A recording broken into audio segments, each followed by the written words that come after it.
Zoom. There we go.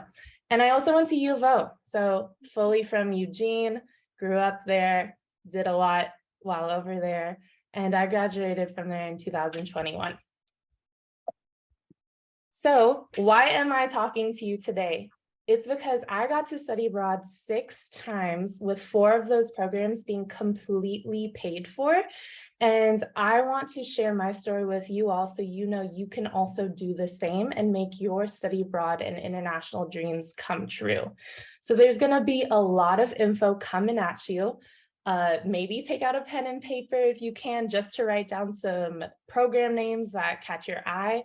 But also I made a flyer resource for Ms. Heidel to give to you so that you can have links to every single program that I talk about and more. And definitely, if you have any questions, please, please, please, like, keep them in mind, save them for the end, because I really, really want this information to be relevant for you and want to help other students make their international dreams come true. So I got a little quiz for y'all first this afternoon. I want to see who can name these flags. And if you can't, that's totally okay, because I couldn't a couple years ago. All right, so just shout it out when you can. What is this one first? There we go. We'll start with the easy ones. How about this one? Very good. All right, down here. All right, that one, the sound died out a little bit. This is the UAE, the United Arab Emirates. What about this one? Close, Middle East. So this is Jordan. Then up here we got Belgium. Romania. And lastly, this one? Kazakhstan, very good. So I'm actually calling y'all all the way from Kazakhstan. So it is 4:30 in the morning my time. So the whole point of this map is, since graduating in 2016, I've gotten to go to 6 countries in 6 years. So I'm going to dive into these different programs so that you know how it's possible to keep studying abroad and going on all these different amazing adventures. So first, for my study abroad programs, the ones that are fully bolded are the ones that were fully paid for. So I first studied abroad when I was your age, it was my summer before senior year. And I went to China through the National Security Language Initiative for Youth program. And I spent a summer there. So this is a fully funded program that I'll get into a little bit more. So after that, I came back. It was my senior year. I was with Ms. Heidel. She was my teacher too. And I wasn't sure what I wanted to do or where I wanted to go for college, but I knew I wanted to keep studying Chinese. So I applied for the University of Oregon, and I got into a program that's also government funded called the Chinese Flagship program. Through that, I got to study abroad an additional 4 times. For summer, I went to Beijing through this program, then I went to Taiwan, and then I went back to China through CIE Shanghai. And then I decided I had such an amazing experience while I was in China, connecting with people that I thought originally would be so different from me, but we found out we had the same values and became a true family. I wanted to go to another region of the world that I knew nothing about except the stereotypes American holds towards the Middle East. So I decided, instead of taking an Arabic class in college, why don't I just go to a land and country that speaks the language? So I started to learn about politics and international relations in Jordan. And then, of course, as you know, COVID hit. So life got a little different. So I spent my last year of college doing an online Chinese flagship program year. Again, it was fully paid for. Unfortunately, it was online, but still very grateful I got to have those experiences to help better my language skills. So studying abroad led me to working abroad. So I graduated from U of O in 2021, and my first job was a dream job working at EXPO 2020 Dubai. So I'll dive into all of these a little bit more in a bit, but essentially EXPO is the world's fair. So it was the first one held in the Middle East, and it was a phenomenal experience. So that led me to where I am now. I'm currently working for an international exchange program. It's the same one that runs the one I did in high school, but it's a different program. This one's called Future Leaders Exchange Program, or FLEX. So right now I'm based in Kazakhstan and I'll be here for another month. I'm interviewing high school students that are your age who are applying to study and do one whole year in the US. So it's been really amazing getting to see post-Soviet era, which is what I learned about in Miss Heidel's class, and I'm sure y'all are doing that too. And then at the end of December, I'll be heading to Romania. So that'll be my 6th country in 6 years. So again, lots of info coming at you. Please make sure you keep your questions in mind. What I'm going to do is dive into the programs and tell a little bit more about my story along the way and give you resources for programs that I participated in, but also talk a little bit about other ones I've learned about as I've been in this international education community. All right, so the first one, this is National Security Language Initiative for Youth, or also known as NSLI-Y or NSLI. I cannot recommend this program enough. So this program is based on critical language learning. Again, it's fully funded by the Department of State. So it's for all these different languages: Arabic, Chinese, Hindi, Indonesian, Korean, Persian, Tajiki, Russian, and Turkish. And you can, depending on which program you apply to, you get to go to any of these amazing countries where you're placed in the Middle East, in China, Taiwan, South Asia, and Central Asia. So there are 2 different types of programs. There's the summer program, which is around 6 to 7 weeks, and then also the whole academic year, so around 8 to 10 months. So the basic eligibility requirements is just you need to be a US citizen. You have to have at least a 2.5 GPA. You have to be enrolled in a US high school, and you have to be from 15 to 18 years old. I think I was your age, I think I was a sophomore. I actually applied for the academic year program, but I chickened out, unfortunately. I got too scared of missing prom and my friends, and I don't know what life would be without them for a year. If I, for some reason, had to go back into high school, I would definitely recommend and do a whole academic year program, because even just the summer that I spent changed my life phenomenally. So also, just so you know and keep in mind, application deadlines, usually you submit them in November and you find out if you're a finalist and semifinalist all the way in April. So my whole tip for you all is to study abroad while you're in high school, and definitely keep this program in mind. Like I said, I would really recommend doing an academic year, but a summer is also amazing. Just the exposure. This is all the friends that I got to make when I was there, and this was my little host sister.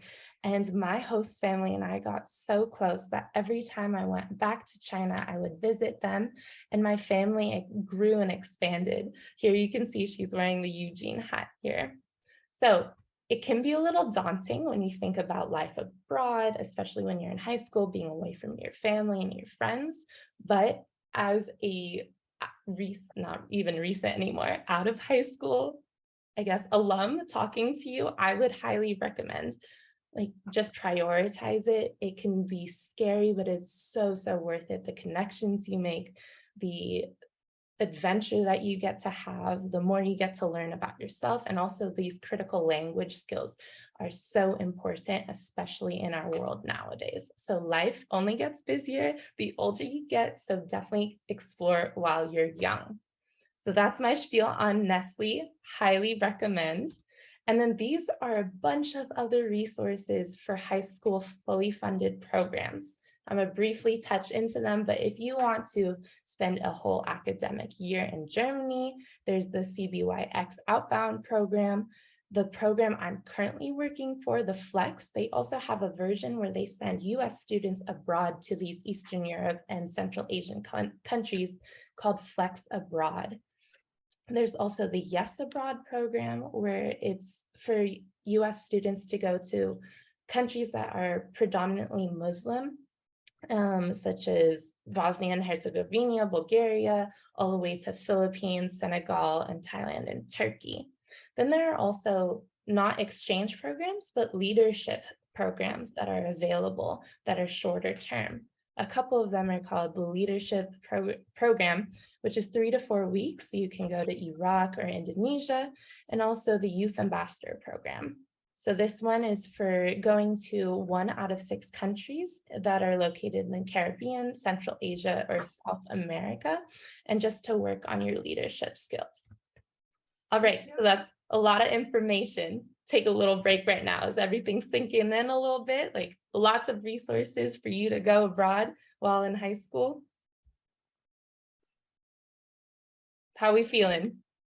Very nice. Yeah? All right, because I'm about to dive in to college next. I know you're sophomores, so I think you're starting to think about what college maybe you're interested in, right? It's mostly juniors that get into it. So high school, lots of resources, college, even more. So in college, I mentioned I was in the Chinese flagship program. So there are a bunch of different language flagship programs. So these are also government funded. They're actually Department of Defense funded, but also run by State Department programs as well. So I was in the Chinese flagship program, and we have one at the University of Oregon, but there are other critical language programs as well. All the way from Arabic, Chinese, Hindi, and Urdu, Korean, Persian, Portuguese, Russian, French, Swahili, Turkish. You got the whole shebang. The reason I love this program is because every student is allocated around $20,000 to study abroad. And the community resources are phenomenal for you to get even additional funding to go abroad again. So the main requirements of a language flagship program is to spend 1 summer abroad and a whole academic year abroad called your capstone year. However, because they give you all these additional resources, it's possible to keep going abroad every summer for free as well. And so that's what I did. So like I said, U of O has a Chinese flagship program. While I'm in Kazakhstan, I just learned that Portland State University has a Russian flagship program because all their students are based here right now and doing their whole 1-year academic capstone program. What I wish I had learned, and this is a tip for you, is I wish I knew that language flagship programs existed while I was your age. And what I would have done is research the colleges that have language flagship programs. For example, Arabic. I didn't start learning it until later on, but it's a beautiful language. People in the Arabic flagship program, they spend their capstone year in Morocco. Like that just sounds amazing, spending a whole year abroad, learning about the culture there. And I would have researched the language I'm interested in, which universities have that flagship program, and then applied to them, because there are a lot of different universities all around the US. For example, the Chinese flagship program, they have a program at the University of Hawaii at Manoa campus. Can you imagine studying there, hanging out at the beach, and then also getting scholarships to go abroad and improve your language skills and make global connections? So again, highly recommend the language flagship program, because for me, going through flagship and through U of O sent me to China multiple times and also to Taiwan. And these are just some photos, some memorable times for me going to the Great Wall. Anyone know what this is? Where this is? Historic site. This is Tiananmen Square. So behind this, there's the Forbidden City back there. And then this is Taiwan. And then over here, this is Shanghai. This is called the Bund. So this is I think it's the TV Pearl Tower. So you can actually walk up here and it has a glass floor and you can look at Shanghai from the top. So language flagship, definitely keep it in mind as you're thinking about colleges. These are other college program resources. One of them is called the Critical Language Scholarship. So this is a really popular one as well. Essentially, this is the college and graduate school version of NSLI-Y, that first one I did when I was in high school. So it has even more language opportunities, and it also prioritizes candidates that have less language ability. So definitely when you're in college or even grad school, keep this program in mind. Now, the Boren Scholarship, Ms. Heidel mentioned there are a bunch of you that are interested in government and politics. If that resonates with you, Boren is a scholarship, and also they have fellowships for graduate students. That is a very prestigious governmental scholarship.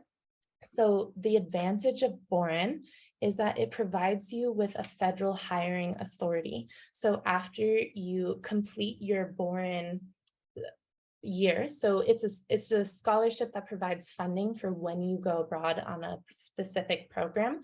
And I actually received the Boren Scholarship for doing my whole online, unfortunately it was online, but capstone year for my Chinese flagship program. The whole advantage of it is that when you graduate, you have a service requirement at the end, but it gives you this little, I think of it kind of like a stamp that says like, you're kind of vetted already. And so when you apply to government jobs, it's very helpful and beneficial.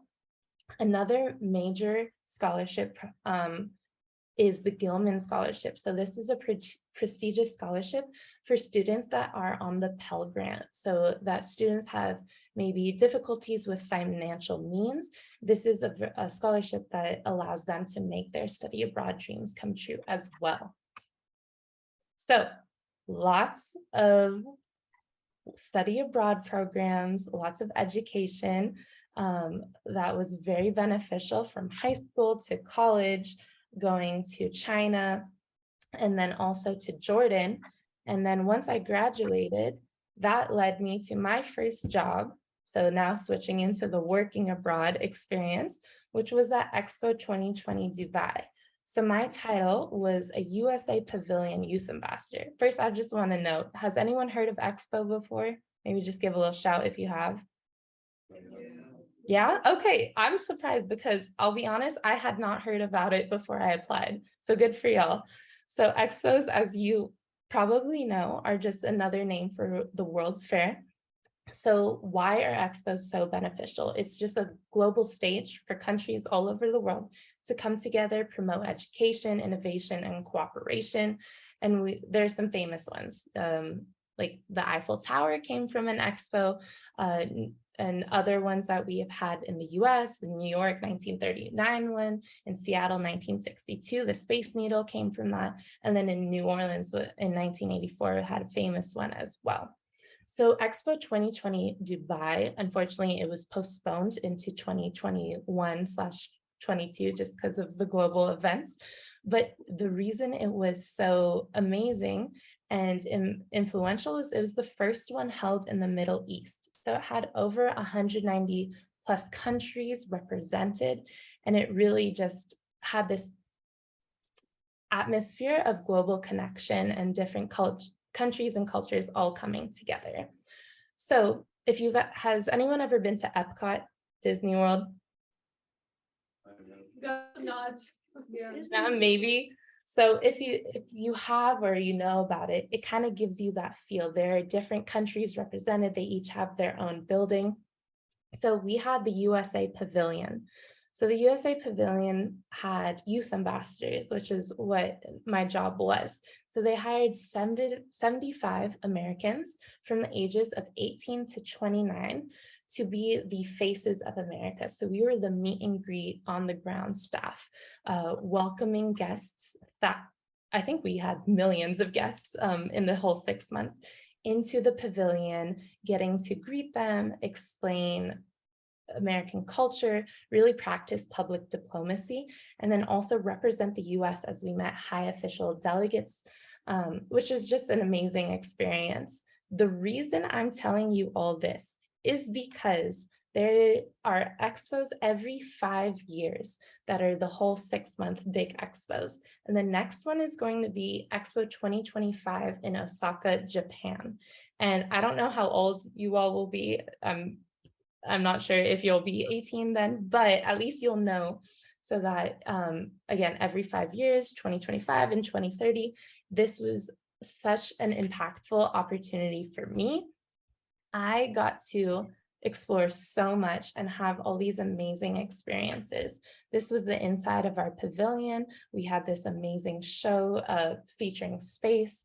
I got to make global connections and give tours and meet famous people. This over here is the previous US ambassador to the UAE, Senator Klobuchar. I got to give a tour to a former NASA astronaut.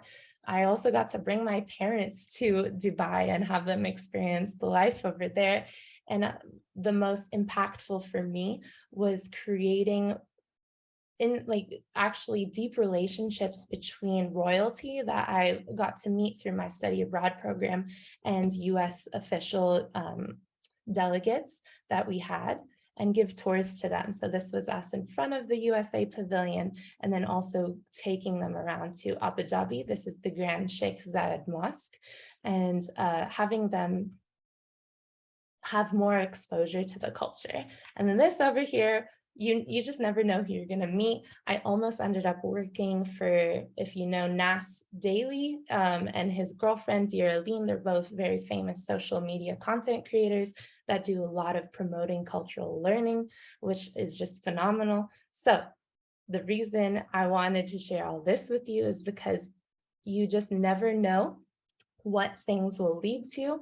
And just if you keep an open mind, and studying abroad just literally opens a whole new world for you. And definitely keep this in mind as 2025 comes up. Once I hear about Japan youth ambassadors, I definitely will be sending information over to Ms. Heidel and to other teachers at the school, because I think Oregon should be more represented at these global stages. And it's just an amazing experience that just changes your whole life. Like I said, you never know where things will lead, which lead, like for example, me being in Kazakhstan currently.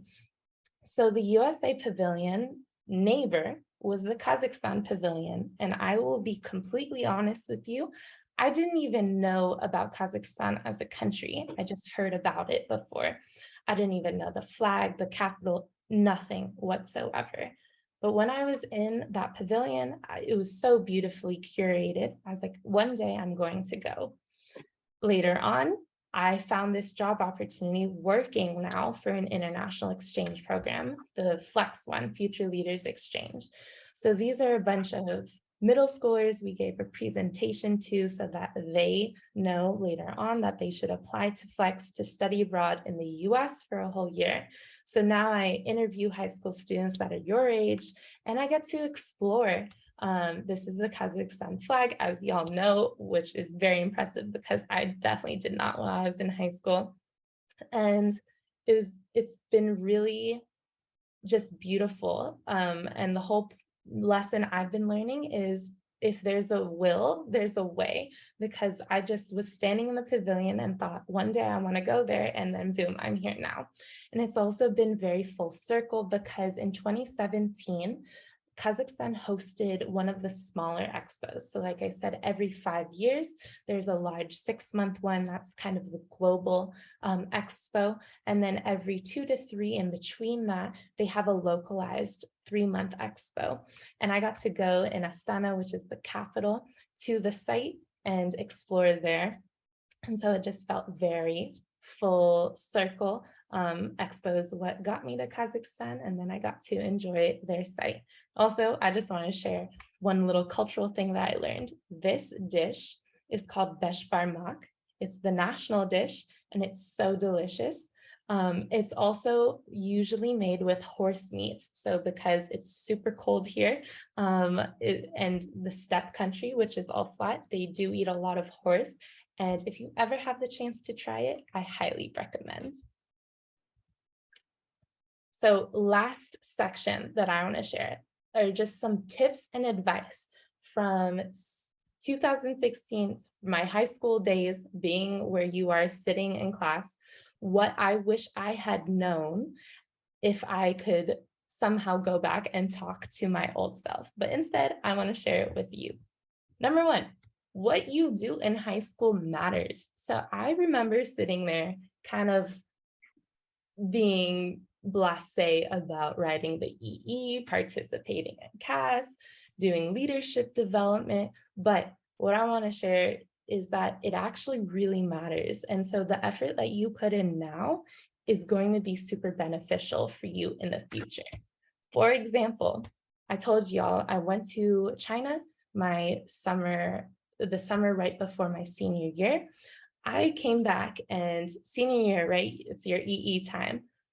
I had a crisis. I was like, I don't know what I'm going to write about. I don't know how to even get started. And I actually went to Miss Heidel specifically and told her this. And she's the one that encouraged me and said, hey, didn't you just come back from China? Why don't you write about that? And handed me a book on ping pong diplomacy and Nixon's visit to China in 1972.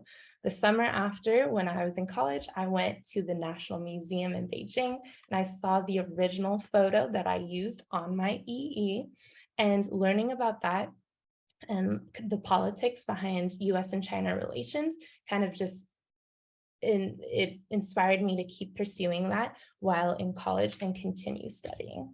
So EE matters, as well as CAS. So while I was in Churchill, I was super involved with the Interact Club. And of course, everyone just kind of wants to write off your hours, just get it done as soon as possible.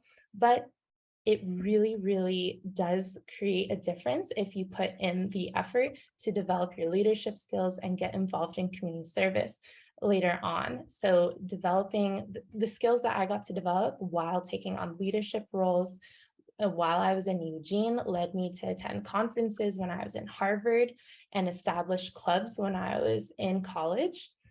One club that I was super, super involved in was called Project Pangyo. It was a national nonprofit organization all about breaking down cultural stereotypes and creating friendships instead of distance between international and domestic students on campuses. So pay attention to what you're doing while you're going through the routine and doing the EE and CAS and everything. It really does make a difference, but at the same time, don't overstress. Life gets crazy, and I can't believe that it's been so long since I already graduated from high school. And I wish I could go back and just tell myself, like, you can chill out and just enjoy a little bit. So try to find that balance. I know it's a difficult one to maneuver, but it's definitely will be beneficial if you can. And also just dream big. You never know where life will take you, but I think just being open and really just the power of manifestation. There's so many opportunities out there. And I really hope that talking to you about this kind of sparks something within you. Like just think, what country in the world would I want to go and explore? What language would I want to learn? Because if there's a will, there's a way. And I really think whatever you set your mind to, you can find the resources to accomplish those dreams. Other tips, so start early with research, what programs you want to do, just research, and ask others for help and utilize your network. Like, please reach out to me if any of this, if you want help finding more information on programs. There's a whole network out there. And it really just starts with you putting in the effort. So apply while you're in high school to study abroad. I cannot recommend it more. It will change your life, and it will be a lot more memorable than a prom or a football game or something that you might be scared of missing out on. It will be worth it. And then when you're in college, befriend your teachers, go to office hours, because number one, it's just beneficial in general, but you'll also eventually need good recommendation letters when you're applying to all these competitive programs. And always work through your study abroad office to find additional scholarship resources. They have lists and lists of different programs and scholarships. highly recommend, as you're starting to think about what colleges you want to apply to, research universities that have these different language flagship programs and apply there. Like I said, you get around $20,000 as a student to study abroad twice for free, let alone like all the additional resources that you can find once you're in that community. It's worthwhile. And also just a general tip that I learned while I was in college, apply for your general university scholarships, but also research your departmental scholarships. So for example, I originally was a business major, so I applied to general U of O scholarships and then business school scholarships, but also like when you take a minor, you're also eligible to apply to scholarships there. Those are just some random tips from high school to college that I wish I had knew. And lastly, I just want to end with one of my favorite quotes from The Alchemist: when you want something, all the universe conspires in helping you to achieve it. So again, you just never know where life will take you, but if you take a step towards it, you'll find all these affirmations coming back at you. I really, really hope that you take just what I want you to take away from this is that there are so many resources out there for you to make your international dreams come true. And what you're doing now is relevant, and what you're doing now, and especially when it gets hard and overwhelming with homework and balancing life, it's all going to pay out later on. And that concludes my end. So I'd love to hear any questions or feedback. Please definitely write down my email if you want. Like, I'd love to keep in contact as well. And just hope that you all can study abroad, starting in high school, but also in college too. Any questions, guys? Go ahead and shout them out. I specifically am studying Japanese. Are there any language programs for that? None of the ones that you showed mentioned Japanese at all. Yeah, I've heard of, just off the top of my head, about working abroad, like different work abroad programs in Japan, but none that I know immediately. However, in the document that I sent Ms. Heidel and she'll share with you, there are all those different links. And definitely check out the exchangestate.gov website and try to search Japanese, and I'll keep my eyes out if I see of anyone's specifically for Japan. Thank you. Thank you. Is that your question? Yeah. So Laura, how many languages do you speak? Okay. Is fluently, like I would say 2, but I started to learn Arabic in 2020, but I was only in Jordan for 2 months. And I know a little bit of Tagalog, but barely any, just because I'm Filipino American. But I would say just 3 if I add in the Tagalog, Arabic altogether as half. Cool. Mm-hmm. All right. Any other questions? No? It's 5th period and finals week, so they're a little tired. Totally fine. I remember that feeling. Yeah, so just reach out if you have any questions. My email and my contact info is on that document Ms. Heidel will share. And thank you so much. I hope you take away that you can study abroad for free. That's the main point of this. So definitely just keep an open mind, and I hope some of you attend programs and go and explore the world.